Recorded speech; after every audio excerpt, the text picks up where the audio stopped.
When you walk through Washington, D.C. today, the monuments you see towering over the avenues, Yeah. they feel entirely inevitable. Right, like they were just always meant to be there. Exactly. We tend to look at them and think, well, of course that's there. It's set in stone, literally. Yeah.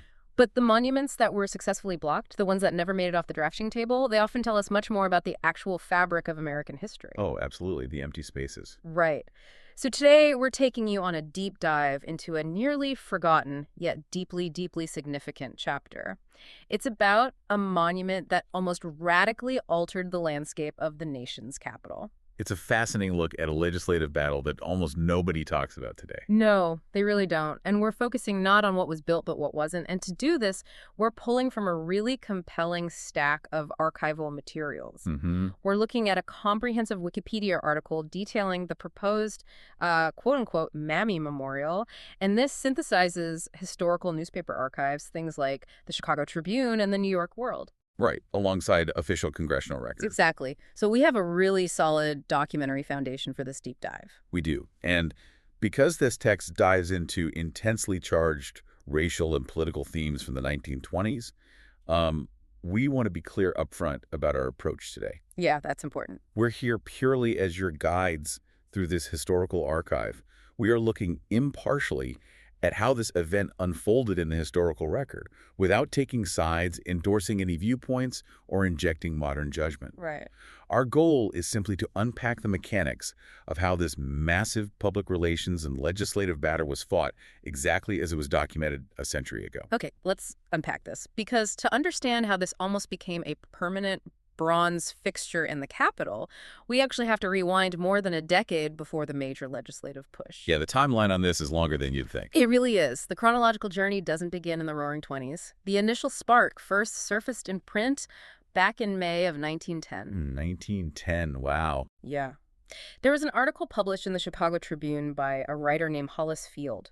And reading through the archives, this wasn't just a fleeting thought piece or a what-if scenario. Had actual momentum. It did. An actual organization formed around this concept. They were called the Mammy Memorial Institute, and they were based out of Athens, Georgia, and they were actively seeking public donations to fund a physical national monument.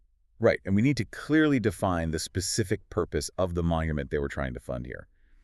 The stated goal of this institute was to erect a memorial honoring enslaved African domestic workers of the antebellum South, Right. or who were referred to pejoratively as mammies. Yeah. The movement to build this was fundamentally an attempt to take that specific caricature, that highly romanticized memory of the antebellum period, and solidify it into a permanent national structure. Wait, so how does an idea generated by a local institute in Athens, Georgia in 1910 gather enough momentum to become a serious proposition for the landscape of Washington, D.C.?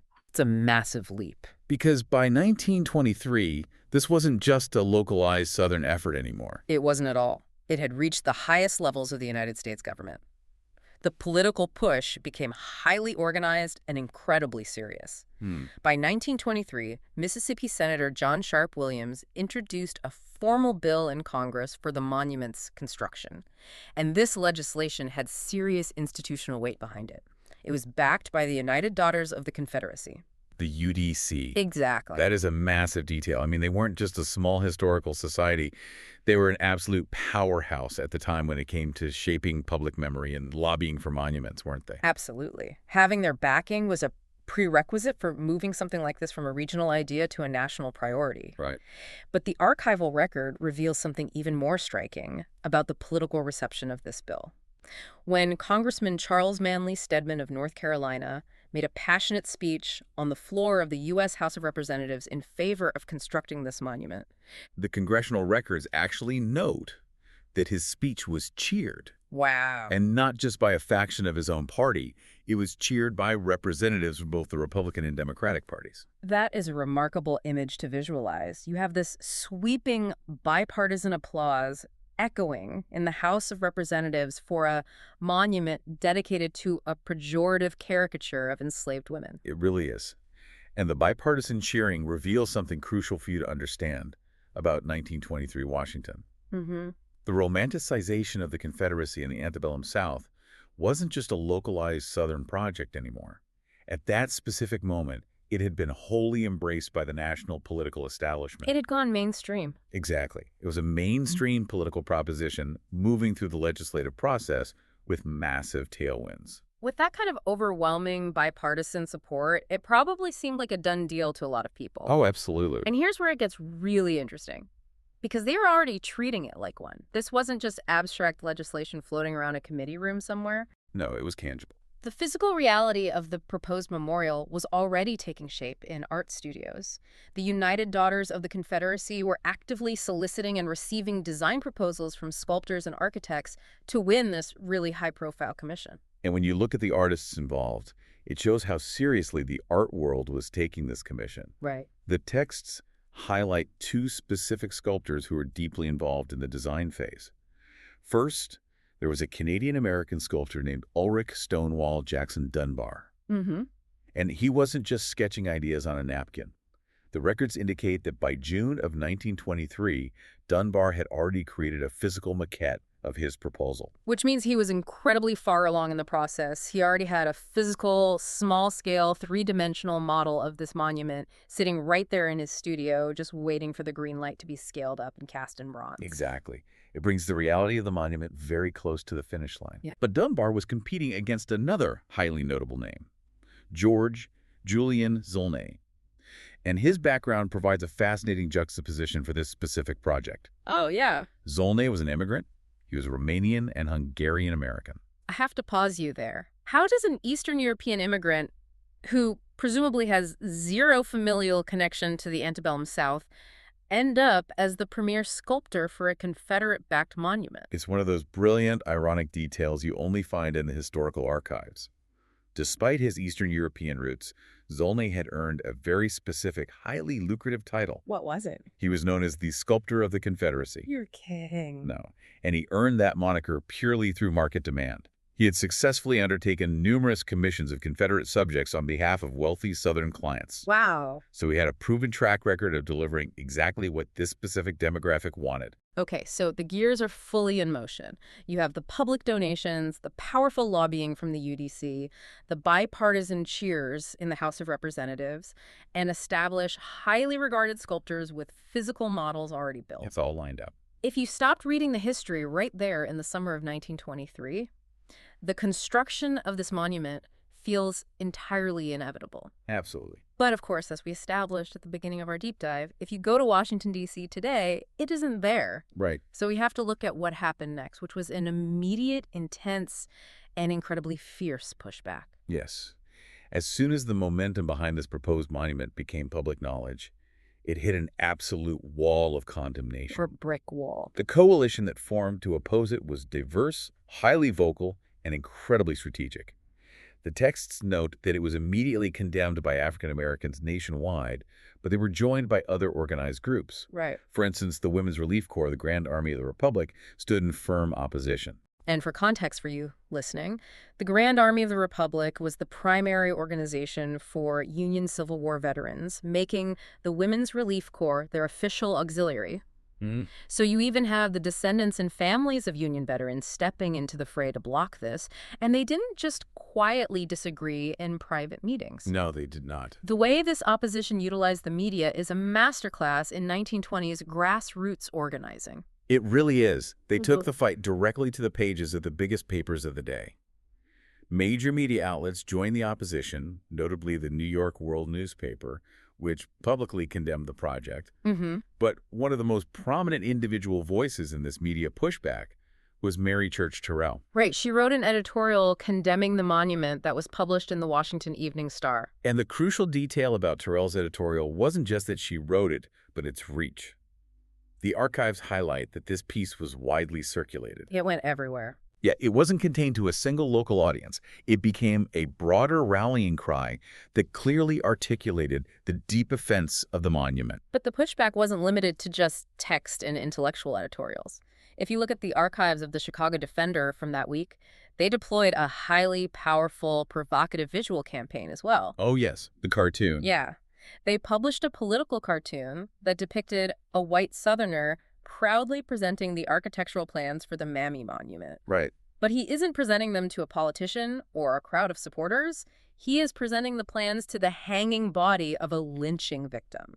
That is a remarkably heavy image to digest. Yeah. It violently punctures the polite, sterilized rhetoric that was happening on the floor of the House of It Representatives. strips away all the political theater, doesn't it? It absolutely does. What's fascinating here is how effectively that single image cuts to the core of the opposition's argument. It contrasts the fabricated, romanticized fantasy of the antebellum South with the visceral, horrific reality of the racial violence that Black Americans were facing right then in 1923. Exactly. When you break down the historical commentary from the opposition during this time, they were attacking the memorial from two very distinct angles. So they had a two-pronged strategy. What were the specific arguments? The first argument was deeply ideological. Right. They argued the memorial was inherently objectionable. It was an offensive caricature designed to celebrate an institution of slavery. Right. But the second argument was purely pragmatic, focusing on economics. Oh, interesting. Yeah. Commentators pointed out that building a massive national bronze monument is an incredibly expensive endeavor.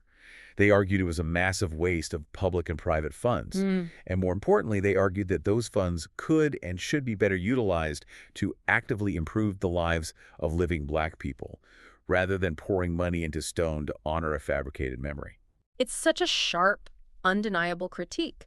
You have all this capital to build a statue of a myth, but what about the actual citizens living right now? Precisely. And this outrage, the wide circulation of Terrell's editorial, the visceral cartoons in the Chicago Defender, the pragmatic economic arguments, it didn't just stay in the newspapers as intellectual debate. Yeah. It translated into direct, targeted political action. Yes. The public mobilized. The mobilization was incredibly focused. The opposition recognized that simply being angry in the press wasn't enough. To stop a bill with bipartisan support, they had to apply pressure directly to legislative leadership. Right. The archives detail how letters and petitions began to absolutely flood the desks of top politicians in Washington. And they aimed right for the top. We're not just talking about angry letters to local, lower-level representatives. No, they targeted the highest levels of the executive and legislative branches. The records emphasize a staggering logistical achievement for this pressure campaign. Petitions were sent directly to Vice President Calvin Coolidge, as well as to the Speaker of the House, Frederick H. Gillett. Wow. And the text specifically notes that these petitions carried the signatures of 2,000 Black women. Let's just pause and think about the sheer logistical effort required to pull that off in 1923. It's monumental. 2,000 individual signatures from Black women gathered, bundled, and delivered directly to the vice president's desk. There is no internet. There are no social media campaigns or email blasts. No, it's all analog. That is pure ground-level coordination. Knocking on doors, organizing through local networks, and ensuring those physical pages made it to the most powerful desks in the country. It is a profound testament to the power of organized civic action. It built an undeniable political force. And we see the direct result of that intense pressure in the archives. The outcome is definitive. The controversy surrounding the monument became so immense and the public outcry so organized and targeted that the political will to pass the legislation simply evaporated. The momentum completely flatlines? Yes. The bill was entirely dropped. No further action was ever taken on it in Congress. The grassroots campaign successfully halted the legislation in its tracks. So what does this all mean? How does a defeated bill from 1923 impact us today? Well, to fully grasp the reality of what was avoided, we have to look at the physical location where this monument was slated to be built. Right, the geography of it. The congressional archives reveal that the proposed site for the Mammy Memorial was a highly prominent spot on Massachusetts Avenue. And Massachusetts Avenue is, of course, a major thoroughfare in Washington, D.C., known as Embassy Row, and it's heavily populated with significant statues and monuments. Yeah, it's a very visible location. For decades, the specific spot intended for this memorial remained a phantom space, a site defined entirely by the legislation that failed to alter it.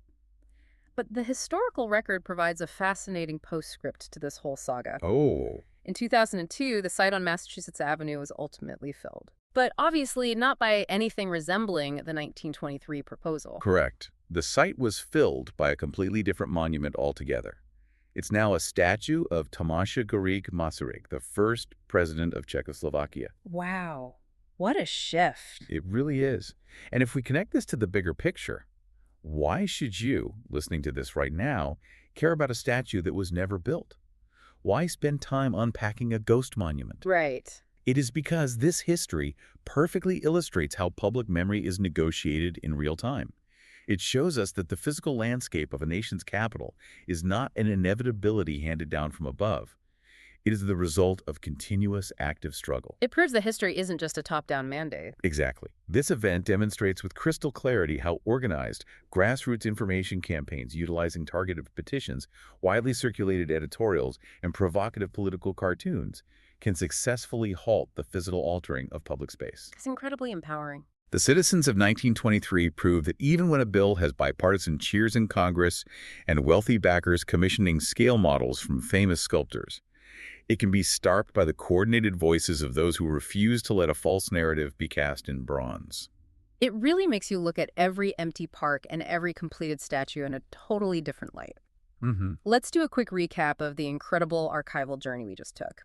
We started with a fleeting newspaper idea in the Chicago Tribune back in 1910. Yep. We watched it grow into a fully fledged congressional bill introduced in 1923, backed by the incredibly powerful United Daughters of the Confederacy and cheered by both Republicans and Democrats. We saw the maquettes being built by the quote-unquote sculptor of the Confederacy. And then we witnessed the swift and fierce demise of the whole project, brought down by an unstoppable coalition of African-American citizens, women's groups, and media outlets who utilized striking imagery and thousands of physical signatures to force the government to drop the bill entirely. This raises an important question.